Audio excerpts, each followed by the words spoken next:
কেমন আছেন সবাই? আমি অর্পিতা আরও একটা ভিডিও নিয়ে চলে এলাম আপনাদের কাছে। গতকাল রাত ৯টা নাগাদ দেখি বাইরে মুষলধারে বৃষ্টি শুরু হয়েছে, আর সেই রকম হালকা হালকা ঝড়ও উঠছিল, আর বিদ্যুৎ তো চমকিয়েই যাচ্ছিল। তো এরকম ওয়েদারে মনে হলো একটু কিছু বানানো যাক। খিচুড়ি তো সবসময় খাওয়া হয়, একটা কমন ব্যাপার হয়ে গিয়েছে বৃষ্টির দিনে খিচুড়ি খাওয়াটা। তো মনে হলো একটু আলুর পরোটা বানানো যাক।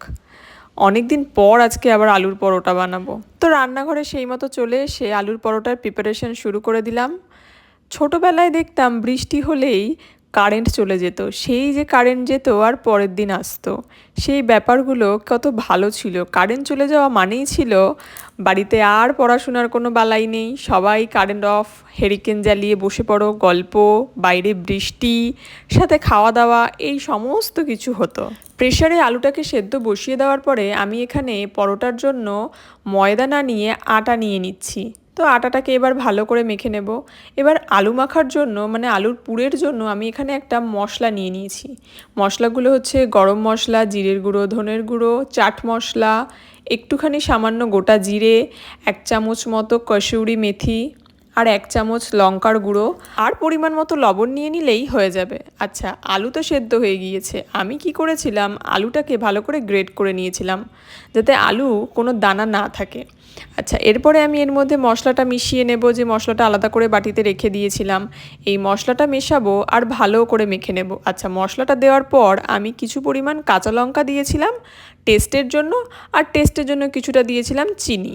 এবার ভালো করে মেখে নিয়ে আমি এবার তৈরি করে নেব আমার পরোটার লেচিগুলো। এখানে তো আলু মাখা কমপ্লিট, চলুন লেচিগুলো তো হয়ে গেছে আমার করে নেওয়া, পুর ভরে একেবারে রেডি করে নিয়েছি।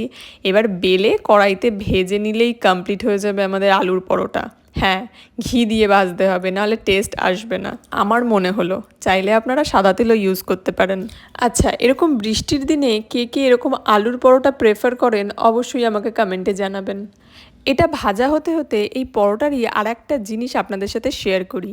এই পরোটার রেসিপিটা আমার নিজস্ব রেসিপি নয়, এটা আমি প্রথমত শিখেছি পপিস কিচেন থেকে, ইউটিউবের ফেমাস রান্নার চ্যানেল যার, তার থেকেই এই রেসিপিটা আর কি শেখা। তো প্রথমবার যখন বানিয়েছিলাম তখন ভালো হয়েছিল খেতে, সবাই বলেছিল আর কি। তো এখন যখন বানালাম, চলুন বরকে খাইয়ে দেখা যাক কি বলে, শুনে নিন। খেয়ে বলো কেমন হয়েছে। হেভি হয়েছে।